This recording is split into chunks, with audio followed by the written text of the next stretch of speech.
Some people made their room messy for the purpose of the video, but mine it's naturally like that. It's probably not something that I should be proud of. And in fact, this is actually in a pretty good condition compared to what it could have been, like this one over here. But that's not the point of this video. And here's how it looks like after my organization.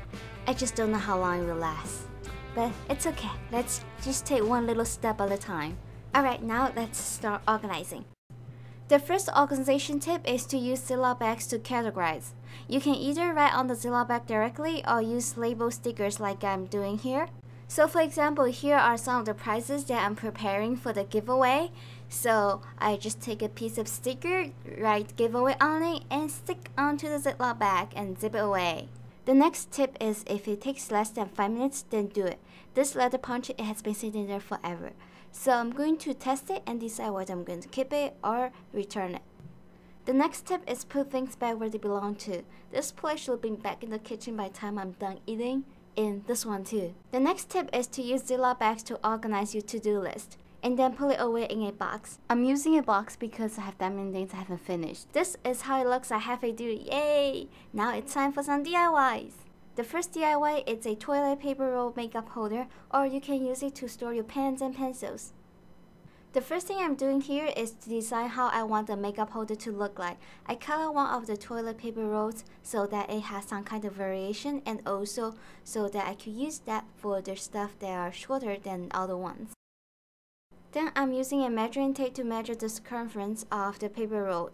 Then cut out different strips of decor tape so I can easily apply all the tapes at once instead of cutting and then taping, cutting and then taping. After I've cut up enough decor tape, I just tape it around the paper roll. Then I repeat the same thing for the rest of the paper rolls. After all that is done, I'm using a hot glue gun here to glue everything together. The next thing I'm doing here is making a base so that it can be easily transported. And using the same method, decorate the cardboard with the decor tapes. After I've sorted out all my makeup, I'm making labels to put on the toilet paper roll so I know which one is for which. The next DIY is adding colorful boxes that can be either used as a storage or just as decoration. For the first box, I'm decorating it with the drawer liner, which has a sticky end so I can just peel it off and tape it right onto the box. For the second box, I'm using decor tapes, just tape it all over the place like I did for the toilet paper rolls. The next few decorations involve mason jobs. I'm using different methods to decorate my mason jobs. This one right here, I'm using decor tapes like I did. I know I'm using decor tapes so much because they're really adorable and it's so easy to make things pop and colorful.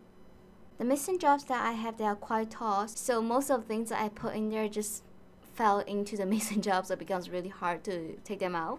So what I'm doing here is just stuff some of the stuff that are inside the pillows so that it kind of gives a little base to it. I was so excited when I found out that my paper tape fits this chicken tin can perfectly. So what I'm doing here is just apply the paper tape all over the can. Then I'm making a base for the can using paper towel. For this job, I'm using some leftover crafting materials and then with some tapes and made a simple label just using paper. For the next job, I'm taping all over the mason job. Hello tapes! And then I apply little stickers in the empty part. The next DIY, I love it so much, but I can never get the measurement right. I'm not really sure how to get one that looks rounded and whatnot. So all my Pom Pom flowers, they look kind of square-ish, but they still turn out to be alright. So I'm going to skip the instruction here because I don't want you to make like rectangular flowers and whatnot. So basically what I'm doing here is just using different tissue paper and make Pom Pom flowers out of it. And then I hang it up on a string so it looks like hanging stars, well, hanging flowers in this case. So one of the organization tips I said in the video is to put things back to where they belong to. That's a tip that my friend told me like 5 years ago, and as you can probably tell, I kind of still struggle with that. So if you're messy like me, high five and let's work on this together, bit by bit. I mean, I have failed for the last 5 years. I think maybe somehow it will improve a little bit. So that's all for this video. Thank you so much for watching. See you next time. Bye!